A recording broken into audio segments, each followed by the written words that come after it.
my name is Sonia Barlow. I am the founder of Like-Minded Females, which is a social enterprise supporting women into spaces that they naturally wouldn't be in, building confidence.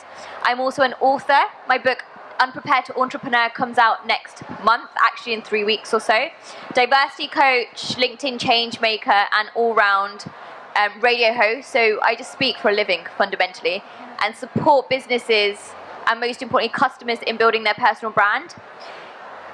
We have realized that over the last 18 months or so, the retail landscape has changed and we've grown online. What I'd love to know is, by a show of hands, who here has increased their online shopping in the last 18 months? Right? So most of us, we've completely acknowledged that this has introduced a whole range of conflicting challenges and opportunities for independent brands. We're going to be walking through how customer journey is evolving and delving into some of the trends that we've seen and maybe are here to stay. But it's not myself answering these questions, it is esteemed entrepreneurs who are running their own businesses, and I'm going to allow themselves to introduce themselves because I definitely won't do it justice. So we have Calcadon, who is the founder of Schwab and Sanchez, Amy, the founder of Studio Cotton, Georgina, Pineapple Marketing, and Jordan, digital content manager of Reveal. If I let you actually then kick off with your introduction, that'd be awesome. Yeah, shall I start? So, as you say, my name is Jordan Evans and I'm the digital content manager at Reveal, which hopefully you've all seen the branding as it's on all of your lovely bags. So we are actually the same team that bring you Top Drawer and loads of other events like Home and Gifts, January Furniture Show and Manchester Furniture Show. And we, over the last 2 years and all those challenges, like you say, have seen a real space to digitally keep connecting you guys like you are at the show online. So Reveal is a new platform that's doing that. So come and join us for a drink afterwards if you'd like to learn more. But yeah, that's me. Hi everyone, I'm Georgina White and I'm the founder of Pineapple White Media. We are a UK-based Pinterest agency and we work with mainly e-commerce clients to help them understand and to harness the power of Pinterest, which to this point is fairly misunderstood in the UK. Whilst it's very much a household name in the States, people are starting to now realise its importance, and especially in the e-commerce sector. So I'm looking forward to maybe demystifying some of the myths around it and helping today. Thank you. I'm Amy, founder of Studio Cotton, a Bristol-based marketing agency, and we work exclusively with independent and creative businesses, so a lot of shops as well as the brands stocked in those shops.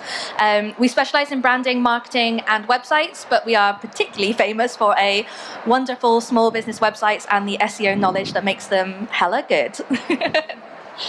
Hi everyone, my name is Calcadon Legessa. I'm founder of Sanchez. Sanchez is an exclusively sustainable multi-brand retailer. Our online business grew 380% last year.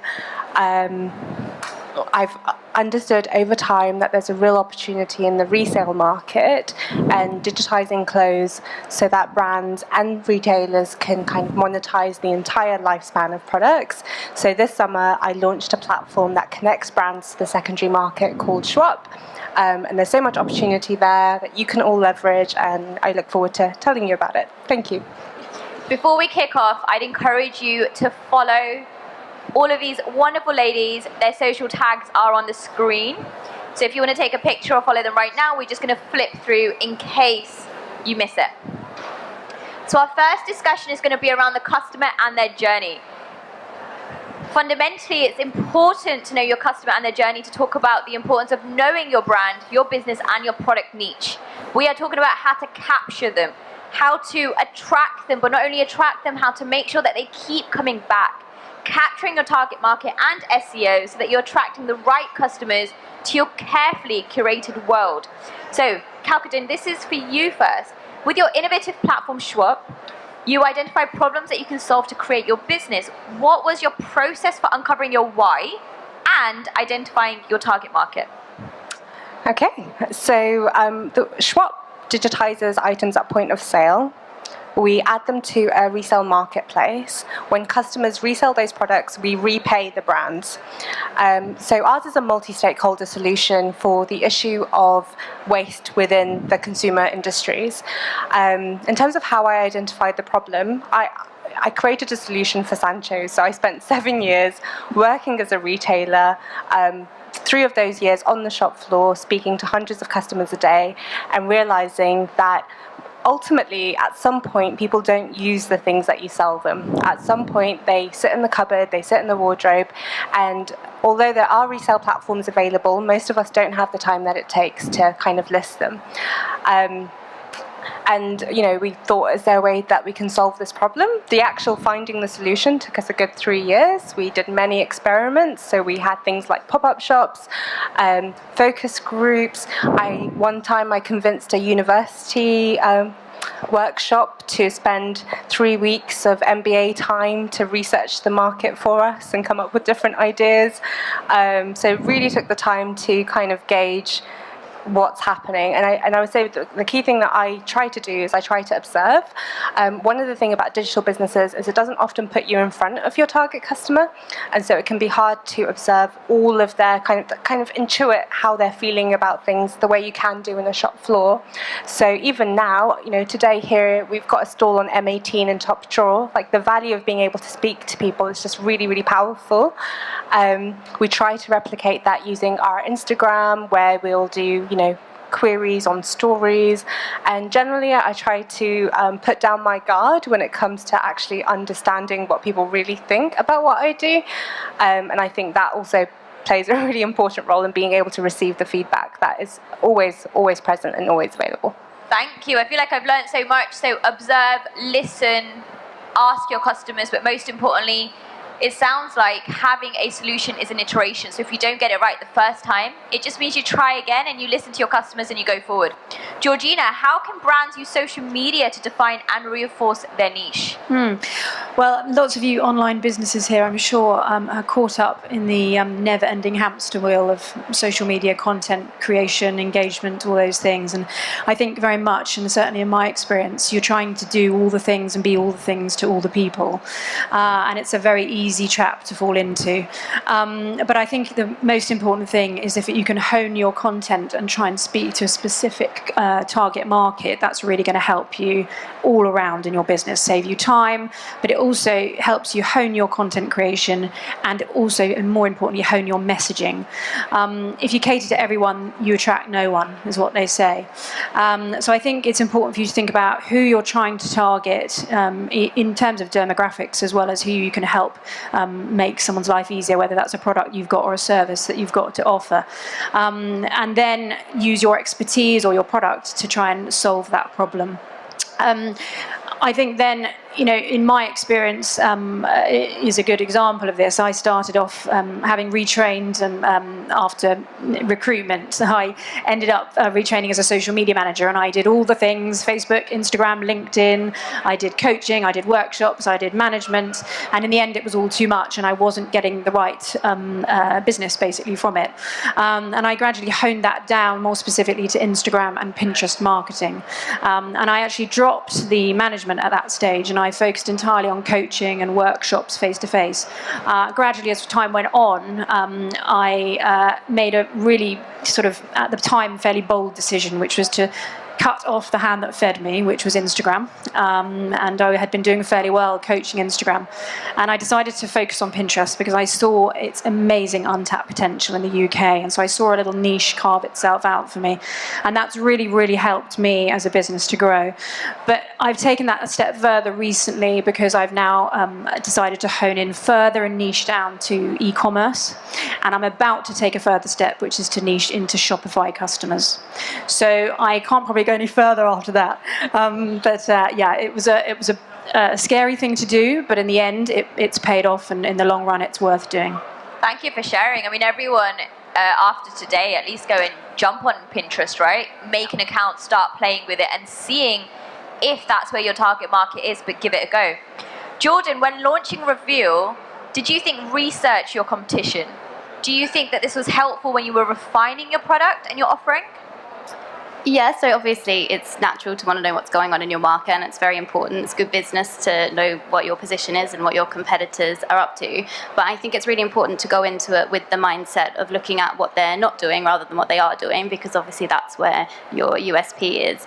And for us with Reveal, we are essentially a wholesale sourcing platform online. There's plenty of them out there, but it's more about connecting with the audience and obviously reflecting their needs in the offering. So for us, more than just connecting and sourcing, we know that you you guys as our community for Top Drawer and our shows and Reveal as well. You want more than that. You want trends, you want inspiration, you want insight, like these sessions as well. So I think it's actually research with, with our community and our customers that you get that insight as well. So yeah, absolutely, it's important to know what's happening out there, but I think you should never let that sway your business decision or your strategy, because no one knows your business or your business idea like you. So yeah. Yeah, I think one of the key things that you've said there is really to identify their gaps and not just look at what they're doing, but what they're not doing and how you can enter that market. Thank you so much. And Amy, our resident SEO expert. So SEO stands for search term or search engine optimization, even, because I get SEO and STO mixed up all the time. And in our eyes, in most people's eyes, it covers more than just making a website, but we're not quite sure what it is, right? So can you help define what it means in a modern retail business, and what does SEO actually mean to us as business owners and retailers?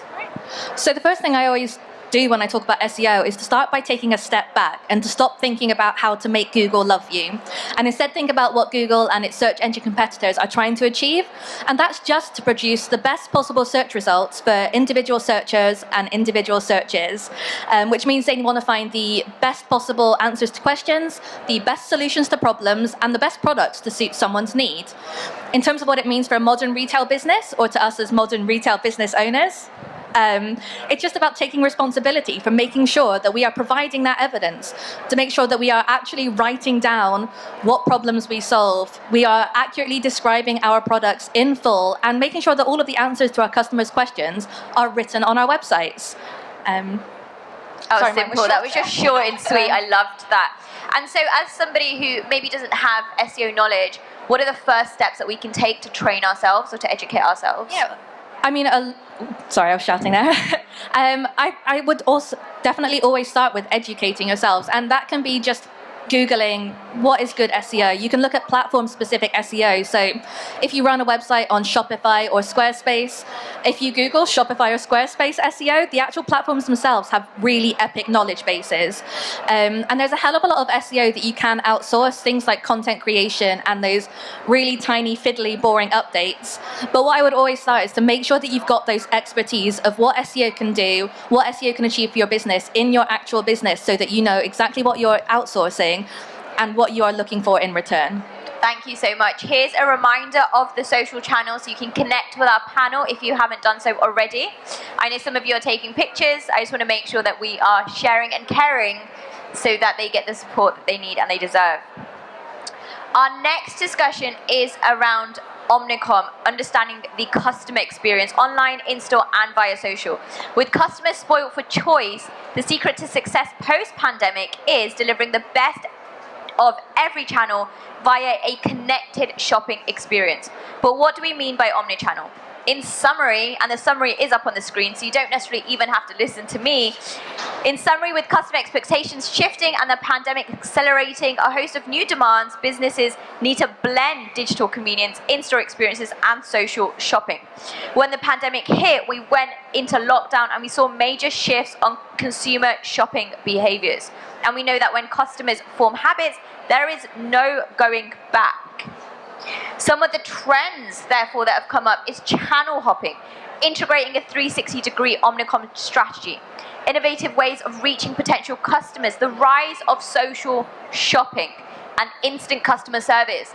Who is using Amazon Prime as an example? Who still has a subscription to Amazon Prime? Because you have it and it's that instant experience that comes on through. And smaller retailers are doing the same thing. They are delivering options. Seasonal launches via digital events, live events. Instagram, for example, is a great tool for you to capture that video comment and to share what you are doing. Conscious consumers demanding transparency to align their purchasing power with brands that care, and delivering today's demands, including buy and ship from store, buy online, pick up in store, browse in store, buy online, and curbside pickup. In summary, with customer expectations shifting and the pandemic accelerating a host of new demands, businesses need to blend digital convenience, in-store experiences, and social shopping. I'd love to invite the panelists. Do you have any thoughts on that? How has your trends shifted? What have you seen? Or how are you working 2 years ago versus to what you are now? And have you jumped on direct purchasing through Instagram channels as an example. Anybody want to lead first? Yeah, I feel like you're like there well, nodding, being like, I know all of this, I want to No, get I involved. was going to talk really about the rise of the social Yeah. shopping, and obviously in terms of Pinterest. Of course, I am a consumer on Instagram shops myself, but in terms of Pinterest, I think last year was pretty much the year of Pinterest.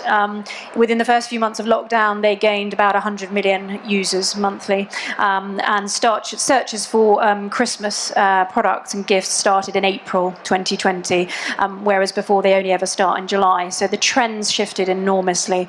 And since that time, it has really started to create this brand positioning of itself as the e-com channel.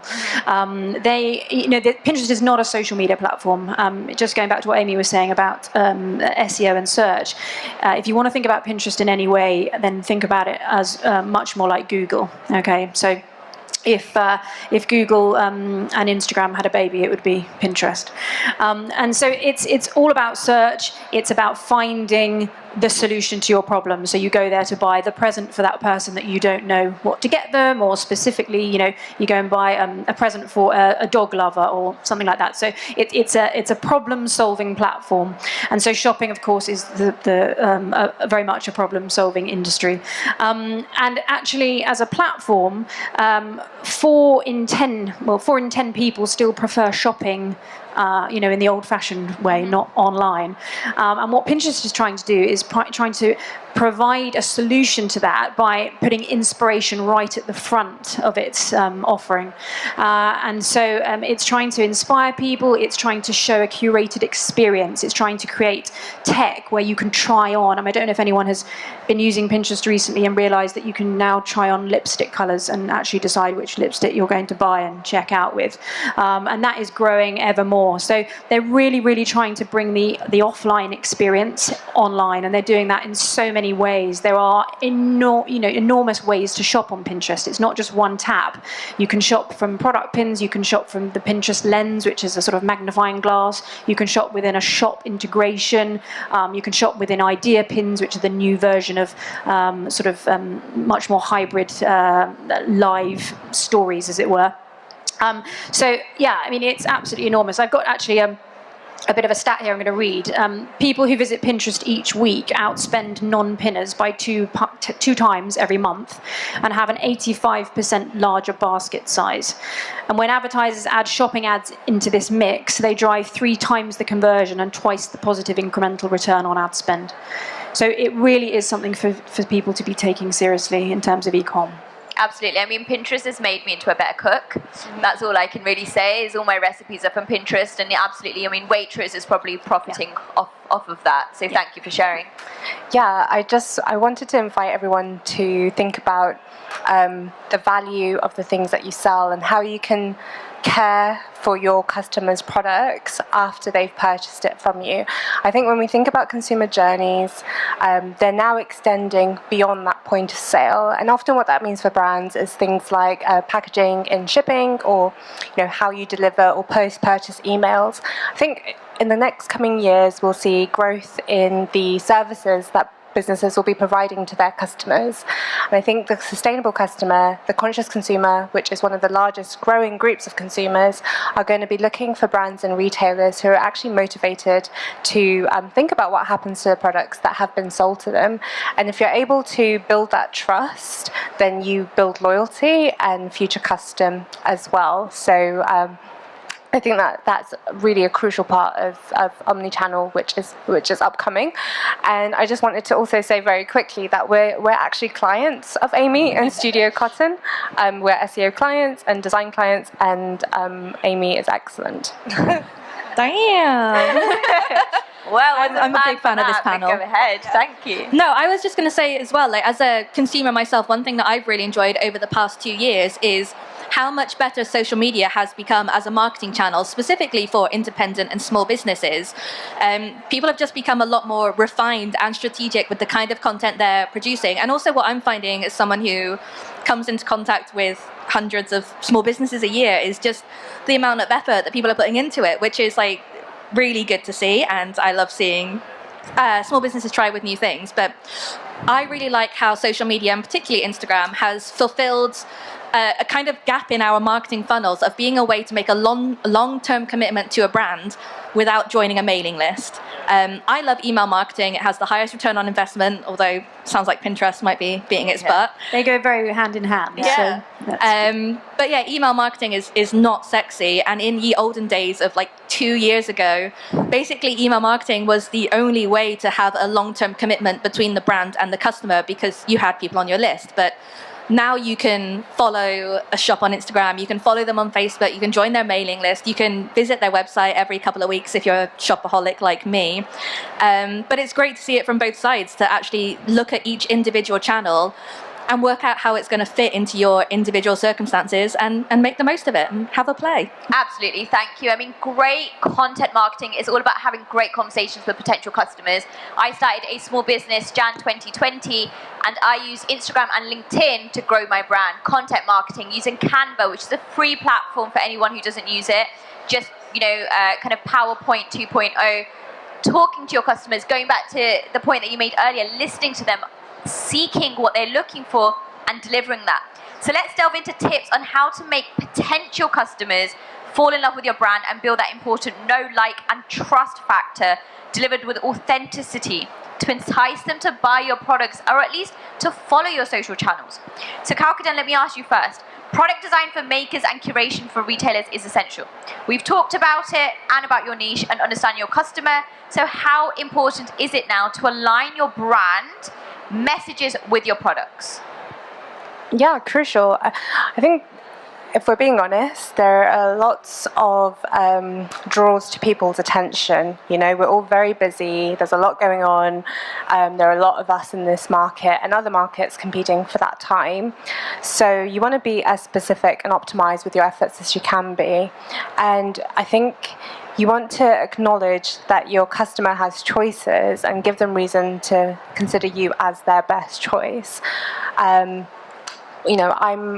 I'm in sustainable fashion, so our products are all, very carefully curated to be sustainable and ethically produced. So it makes sense that we would build a community around these ethos as well. And it also makes sense that we would only present ourselves as thought leaders in areas that we were. I think it's just absolutely crucial that you're just specific with what you do and honest with what you do, and you claim the spaces that you can own, because that's how you find your flow and your ability to continue work that you're passionate about, that your audience derives value from, and you can present your products in alignment to that. And yeah, loyal customers are great brand ambassadors. They're great assets, and they're great sources of information. So I think they're very worthwhile. Yeah, thank you. What I'm hearing is know your values, make sure that your social comms, your content is aligned with those values, and ensure that loyal customers are understanding what you're doing every step of the way, inside and outside. Georgina, how can brands tell stories about themselves and products that resonate with their ideal customers using social media? I'm just going to take a few steps back to actually what Kalkadan was saying, but also what was in the previous question about the conscious consumer. And you were saying about sustainability and things, and that links into the point that in June, Pinterest held a seminar with the Queen of Shops, Mary Portas, which was a bit of a coup for them. And they did a seminar, and she said that we've changed the way that we are living, so in turn we will change the way that we are shopping. And she noted that 70% of people will pay a premium now for environmentally responsible brands, and that we are now more likely to buy from a company who contributes to a social cause. So that really, the conclusion of that is that we need to dig deeper, and we need to connect with people on a deeper level, and we need to be, as Kalkadan said, a lot more authentic and real, and sort of showcasing what we're doing sustainably, etc. But I think, the inspiration thing is a big thing. We need to definitely go further and make the difference now between shopping and buying. Some of the ways that we do that on Pinterest is things like showcasing lifestyle shots, so that we can help people to imagine themselves in a place or with a product. Rather than just showing a product image, we actually sort of go a little bit deeper. And we favour much more curated, glossy images. These tend to do a lot better than sort of snapshots. and also encouraging customers to take action. That's a really important part. You can create the best content in the world, but if you actually aren't telling someone what to do with at the end of it, then that's quite hard. And then very much a part of the Pinterest story is making great use of all their tech. So taking advantage of the suite of shopping solutions, the verified merchant program, which is there, which is actually a really lovely process, because to be a verified merchant on Pinterest, somebody manually checks that you tick the boxes. You know, they go onto your website, a real person at Pinterest HQ, they go and check that you've got a good contact us page. They go and check that you have got an email address and a phone number, that if you had a problem, you could actually make contact with an actual person. You need to have a good about us page. You need to make sure that things marry up, and they then give you the little tick box and you get your blue tick.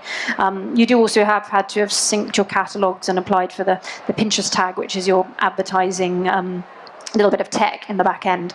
But all these things, and understanding your insights and trends tools, and having a good mindset of problem solving will help tell the story on that platform. Yeah, thank you. So many tips and so many golden nuggets. Jordan, the back of what Georgina's just mentioned, content creation is time consuming. Sometimes it can take an hour, sometimes it can take a whole week, and sometimes it doesn't even work, right? What are some of your strategies for creating content which might drive low traffic or may not work, or most importantly, make you feel very disheartened in the process itself? That's a very good point. So I think that in itself, it's that, that acknowledgement that actually content does take a really long time. It's not something that you can just whip together and push out there, and it takes a lot of consideration. So that acknowledgement, I think, actually helps you refine what it is you actually want to stand for and what you want to say there. And ultimately, I think it's about really thinking what it is that your customers are wanting from you, and then once you reflect back on that, that's where you will define your pillars for what you want your content to be or need it to be. And I think once you do that, you will naturally start to see that the trend shift and people will be engaging more, because you're speaking to them about what it is that they are genuinely wanting from you. In terms of being disheartened, I mean, I'm not going to lie, as a creative person, it can be disheartening, and I imagine we're all creatives in some way or another, otherwise we wouldn't be in this industry. But I have a colleague who's very wise and very calming, as he likes to remind me, at the end of the day, it is just data, and you can't take it personally. Some things just don't work sometimes, and it's about that analysis and accepting that and really looking into those elements. I think that is more important. You can't take it personally, ultimately, at the end of the day. Absolutely. And do you use data and insights or analytics to support you in that process? Yeah, absolutely. So I think, when you think of content, it's very easy to think about the pretty end product and the output, and that's great, but everything does have to come from analysis, and I think having a strategy will also help you with that, not getting disheartened, not getting distracted. You can't jump on the bandwagon, jump on things. We've all seen a reel and been like, I want to make one of those now as well. But I think if you are analysing everything as you go quite closely, I think that is ultimately the most important part of content, is that analysis, and then shaping your next step from that. That's actually where you'll see success. But I think also these things take time. A good content strategy, you're not going to see results overnight, and if you do, they're probably not going to be long lasting. So yes, you could have something that goes viral or gets huge reach, but that might not be consistent. So actually it's worth taking the time, really thinking about what you want to stand for, and implementing that as you go. Thank you so much. And so far we've heard the word authentic come up quite a few times in your content strategy, in your platforms, in your customers, in your listing skills. So Amy, when we think about authenticity from a different angle, how important is it to have customer reviews, or to have product pages, or essential and optional information on websites? So this is where I have probably a very controversial opinion amongst the e-commerce website community. When it comes to product reviews on individual product pages, they can be really powerful. If you see a product with a 4.8 star rating and 10 reviews versus a product with no reviews, then the one with the 4.8 is the winner 9 times out of 10. But the issue as an independent business owner is getting those 10 reviews. It is really genuinely difficult to convince your customers to leave reviews. And also, once you put that effort into convincing them to leave a review, you probably would have benefited more from convincing them to do something else, like buy more stuff. So the reason why I'm not a massive, I'm not a fan as in I'm saying they're bad, just as a small business owner with limited resources, probably not a priority, is because it takes so long to get those reviews. And if you only have I don't know, 20 of a product in stock, ever getting a significant amount of reviews is unlikely to happen. And also, until you do have that significant number of reviews, one bad review can proper fluff pish up. There we go, that was me not swearing, which I promised my friend I wouldn't do. But you can have a bad review because delivery got delayed, something happened totally out of your control, or even just because you messed up. But it shouldn't be a reflection on an individual product, which otherwise would see massive success. Instead, what I tell independent business owners to do is to prioritize brand-wide reviews to get those testimonials that talk about your business as a whole. This could be through something as simple as like a feedback form, or it could be through a freely available platform like Google My Business. If anybody here doesn't already have Google My Business, especially a bricks and mortar store, get it, it's free and it's great. Or it could be through another premium third-party platform like Trustpilot, who actually have like a cool feature where they combine individual product reviews with an overall brand score. But yeah, as for individual product reviews on a product page, it's fine, but I wouldn't go out of my way to chase those. Yeah, very interesting. Thank you so much for sharing. Do any of our panelists have... Yeah, I just have a thought that perhaps it's worth sharing. I feel like we're saying all of these different things that you should and could do for your businesses, and it can become overwhelming really quickly. And I certainly have been overwhelmed before trying to run my businesses.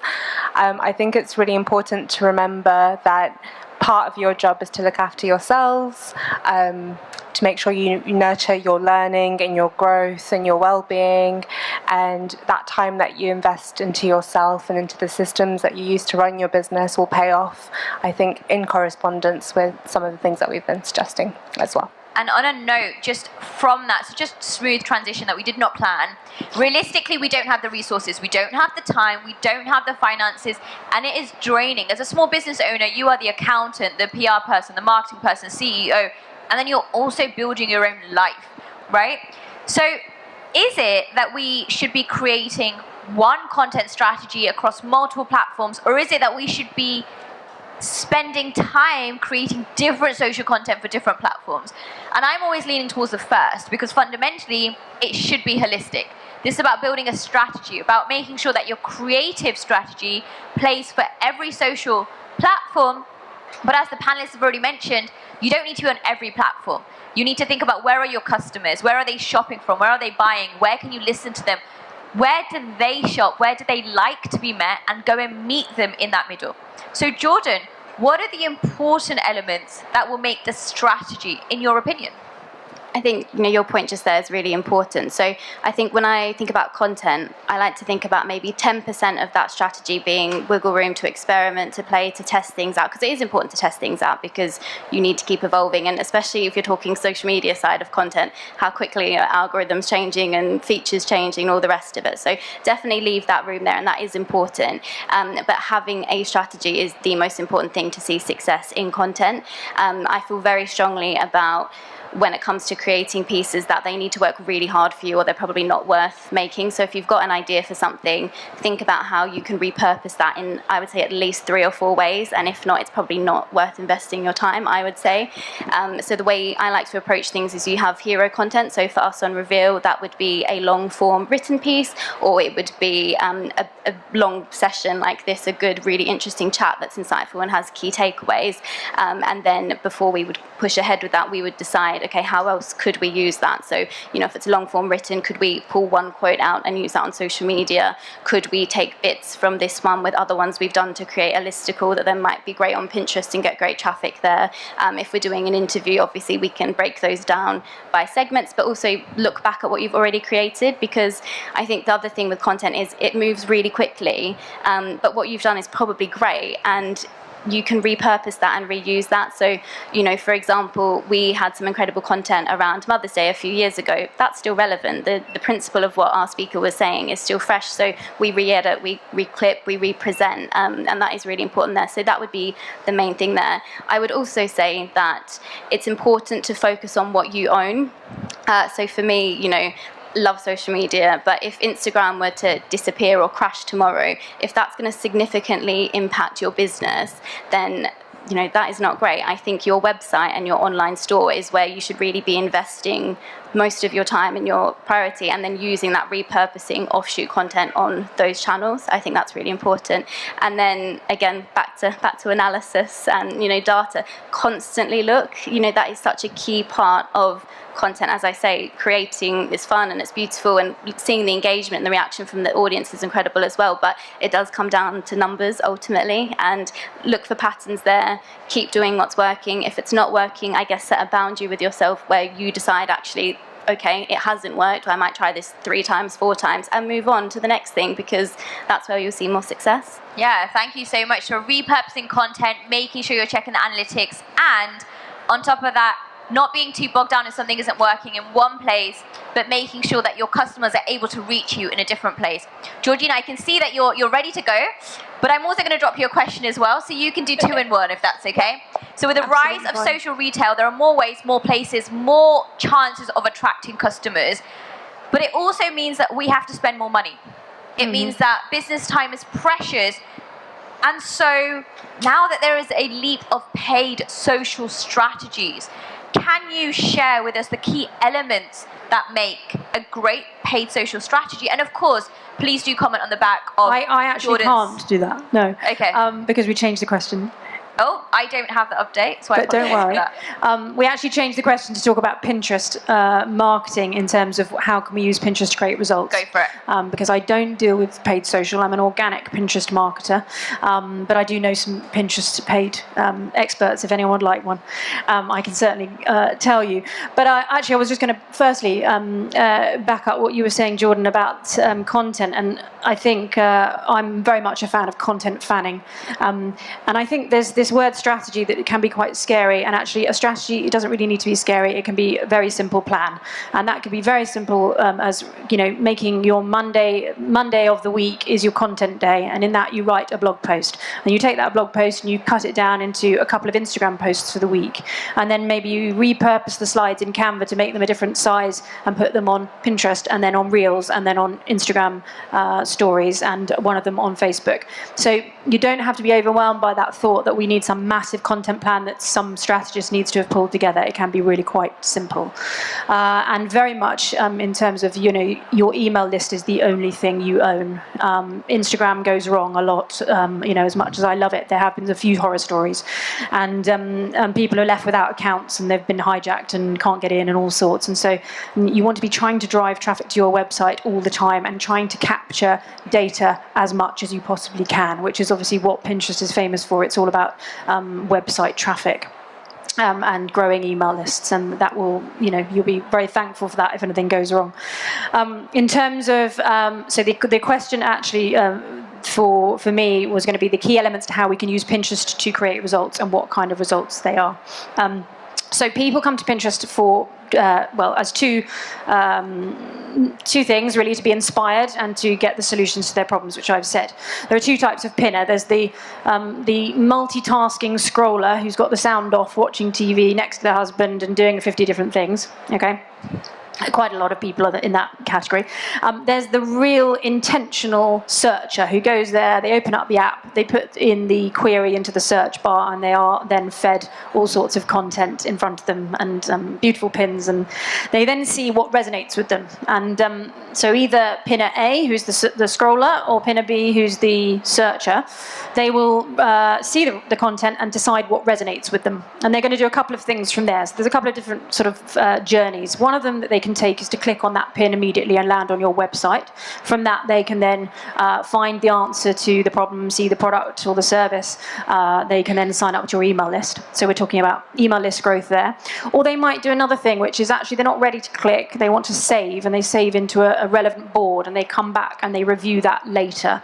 So Pinterest very much works in those 2 ways. And the person that does the saving is also signaling intent. It's just that they're not quite ready to action it. And so if you think about the wedding industry in that regard, every bride under the sun from the beginning of Pinterest time has gone and created a board, you know, an account as soon as they've got engaged, and then they go and create boards for mother of the bride outfit and bridesmaids outfits and venues and all those things. And what they're doing is they're just gathering ideas into this massive mood board, and they're putting them all there to action later.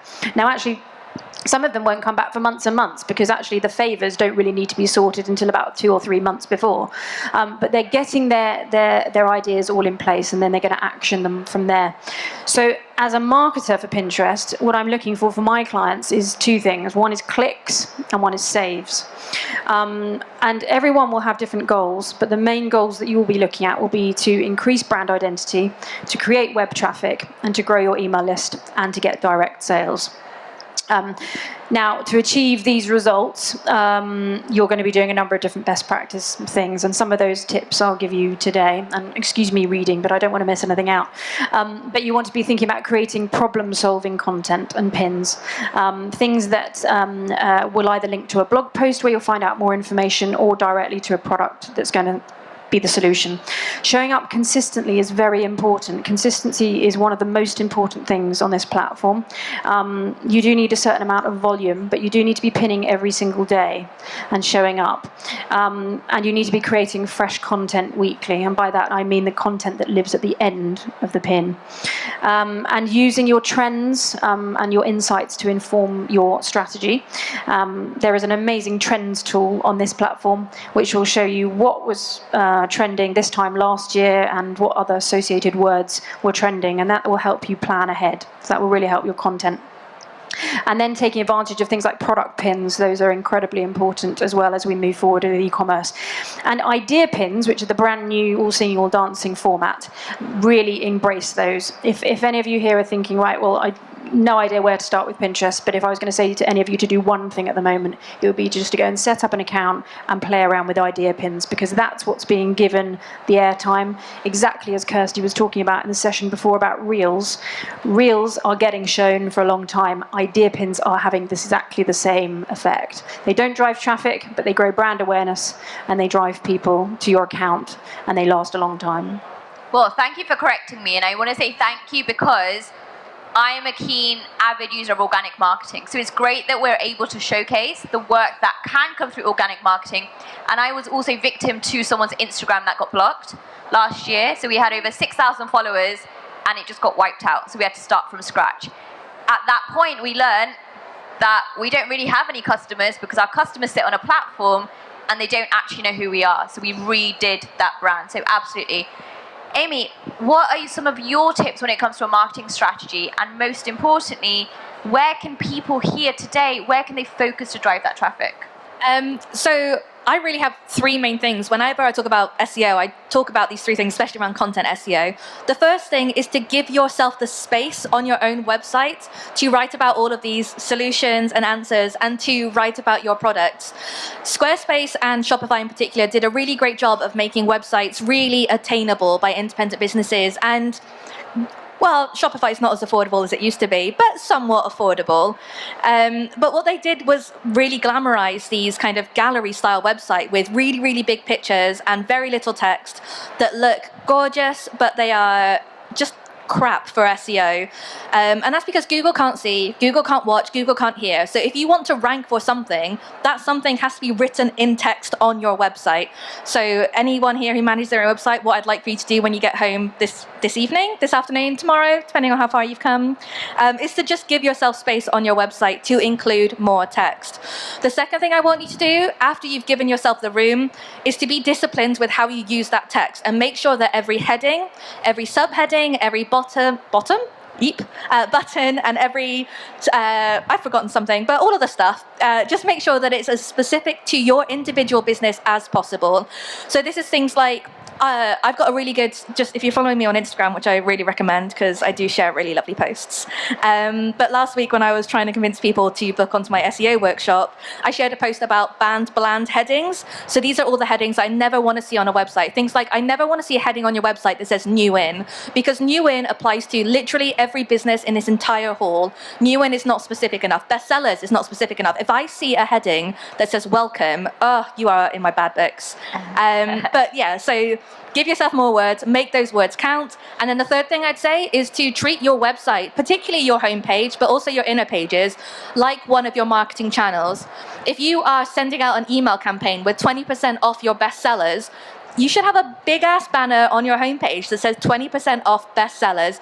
If you have a carousel going out on Instagram all about your picks for back to school, I want to land on your homepage and see a big old button that says back to school that clicks through to a range of products that are back to school. So just making sure that once you've created your website, it's not just a thing that's checked off your list and is there, that you've worked it into this same strategy. You've worked it into your content recycling loop and your content pillars to make sure that it's being constantly updated and tweaked to make sure that it shows what your audience wants to buy.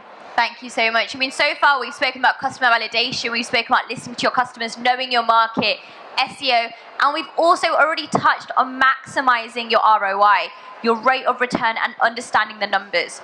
So Georgina and Amy, I'm going to ask you, if that's okay, as your colleagues have already spoken, and Kalkadan also, what is your insight when it comes to measuring ROI? How important are numbers and data for you? If I start and go ahead, and it's just because, Jordan, you've already given us so many great tips that we can hear from the other I'm learning from these guys as Absolutely. well, so go for it. Yeah, ROI is always a bit of a when it comes to Pinterest, and that's because it's the top of the funnel. Quite like social media, really. It's that place where you go to get that idea and that inspiration, and then you sign up to someone's email list or land on their website or land on their Instagram page, and then you happen to be walking down the aisle of, Tesco the next day, and then, 3 months later, and you see that product and you buy it then, but you don't actually buy it from the first time you saw it. So it's very hard to work out sometimes where the original idea came from, which can be quite frustrating. But I think the ROI for some of my clients depends really on what they're looking for. Is it, ROI is going to be different for every single person. Is it going to be affiliate revenue? Is it going to be ad revenue? Is it going to be email leads? Is it going to be course sales? Is it going to be product sales? So I like to ask my clients, well, what's the ROI you're getting at the moment? And then how can I use Pinterest to maximize that current ROI? It's different for everybody, and they're all going to have different goals. But I use the very insightful analytics in Pinterest. They've really ramped those up in the last 12 months. They will tell you absolutely everything in the kitchen sink. And they now have these wonderful conversion insights which are built into the back, which I believe you only get when you become the verified merchant with the blue tick. You now can actually see the live transactions taking place in the back end of Pinterest. See, if there's people with things in their carts, how much money you've made this month, etc., etc. So conversion insights are really useful. In terms of time, I'm not going to lie, Pinterest does require some time and some investment. It's a marathon, not a sprint. There is an investment to begin with, especially at the beginning in that sense. Over to you, Amy. So when we first got sent these questions, I prepped two answers for this one that was really boring and numbery, and then one that I felt was like totes emotional and a great note to finish on. So I'm going to start with my boring numbery one. First thing to do is to understand the potential of each of the individual marketing channels. And to do this a lot of time, I look at conversion rate, so the percentage of customers that check out based on the number of users on your website. So for an e-commerce brand in the UK, especially for an independent shop, I would expect to see an e-commerce conversion rate of between 2 and 2.5%. During lockdown, it was probably about 0.5% to 1% higher than this. If you're a craft business, I saw some 5 to 9% conversion rates last year that were epic and made me look really good as someone who was supporting these clients. Saying that, different channels do have different conversion rates. So the conversion rate from email marketing tends to be roughly double any other channel. Conversion rate from SEO, from organic traffic, tends to be about 1% higher than your average. And conversion rate from social media, and when I say social media, I mean Instagram and Facebook, not Pinterest, because I agree that's a search engine, not a social media platform. Well, social search engine. But yeah, so traffic from social media tends to have a conversion rate of about 1% lower than a site average. What this also says to me is I tend to know a buttload of small businesses that overly invest, especially in Instagram, which makes sense because Instagram's literally designed to be addictive. And even though if you are a content creator primarily, as opposed to a content absorber, you are still there getting those dopamine hits from those likes and comments. And also for anyone who says they don't check their stats very often, if you log into Instagram and you see your like count, those are your stats. They're just the instant gratification stats, not the boring, eggy stuff on Google Analytics. So yeah, that was my first one. Check your stats and make sure your conversion rates are nice and tight. And my second, more emotive answer was actually looking at, when you talk about return on investment, as well as looking at money, look at these other resources that you're putting into your business. I always talk about the three big resources, which are money and looking at the money in versus money out. The second one is time, especially when you're an independent or a small business, or even big businesses, you only have so many minutes and hours in the day. And the third one is your creativity. It's your ability to take on mental load and your brain power. This is the one that I think Countdown was chatting about, that I ran out of like 18 months ago, and I'm still waiting to replenish my stocks. But different marketing channels have different requirements for both money, time, and creativity. So something like Pinterest, once you are up and running and kind of in the groove, it's a time sucker, but there are ways to create Pinterest content, especially if you're recycling your own content and turning blogs into content, that it doesn't actually take that much brain power. You can kind of go on autopilot. Whereas we look at the modern phenomenon of video video content like Instagram Reels and TikTok videos, is they take a buttload of creativity and they take time to learn. That's actually why I know lots of people say do Reels and do TikTok, but I'm not gonna. I don't want to. And yeah, I don't have anything against people who do dance and wiggle, but it's just not my cup of tea. And if you're out there thinking you need dance and wiggle, you don't. There's other stuff you can do. People at H&M aren't out there dancing and wiggling. They don't need to do that to sell their products. That was a slight tangent. I've not got beef with dancing and wiggling. But what I was going to say is also looking at that return. A lot of small business owners don't do it because we want to be millionaires. Sure, that's nice, but we want to have nice lives. We want to go home and see our families, have enough to buy fancy coffee instead of Starbucks. So actually just taking that time to check in and be like, okay, does what I'm doing make me happy? Does being an Instagram addict, like I am an Instagram addict, but I would say pretty confidently it doesn't make me happy. I'd love to spend less time on Instagram, but still follow me because I love attention. But yeah, that was my thing, to just say, like, just check in with yourself and make sure that what you're putting in is less than what you're getting out. No, that's the wrong way round. Yeah. Yeah, I mean, you're put in less and take out more, and just make sure you take care of yourself, because we've spoken about that, right? And this is going to be our final question, just because I'm mindful of time, and I want to invite everyone for the next 5-10 minutes to please do come and ask the panelists anything you want and get in touch with them. But Kalkadan, this is for you. Of course, you can answer that question too, but on a final note, how can retailers thrive today? How can they thrive now? We're not setting you up. It's not a big one. But what is the one thing that you would possibly share? Okay, so the one thing that I will share is that there is inherent value in the things that you've already sold to your customers. In the UK, there is £36 billion worth of unused items sitting around in people's homes. You've already sold it to them. There are opportunities for you to monetize those items without incurring the cost of purchasing new. I think this, coupled with how I was going to answer the ROI question, is that we can also move to measure the impacts we're having beyond our own bottom lines, the impacts we have in society, the impacts we have on the environment, and the better we can understand those and create value there, the larger our impact and our customer base is going to be. And if you really want to build a sustainable business today, and by that I mean financially sustainable, then you need to understand not just that initial value of your sale, but the value that your product has throughout its entire lifespan. And I really encourage, all the retailers here today to think about, what happens to things after I sell them. Do they still have value? Can I capture some of that value? Can I minimize any costs? Can I, make my customers happier? And yeah, I think that's the future. Thank you so much. To summarize, we've discussed the customer, their journey, the omnichannel, the products, the content, the digital marketing strategy, and the ROI. 6 things that I'm taking away is listen and learn. Listen to your customers, learn from them. Focus on one platform and do it well, do it right. Taking care of your health in the interim, because as a business owner, as a retailer, you are wearing many hats. Communicate the value after understanding your value and make sure it is shared wherever it can be, and define your measure of success and track that via the data. I hope that you found this session useful and that you have some actionable insight. We're going to stay in the area for the next 5 to 10 minutes, or at least around the area, because I know there's another panel here. So you can talk to the panelists, you can get involved, and please do connect with us on socials. Do share our pictures, do tag, and thank you so much for being here, and have a great rest of your afternoon.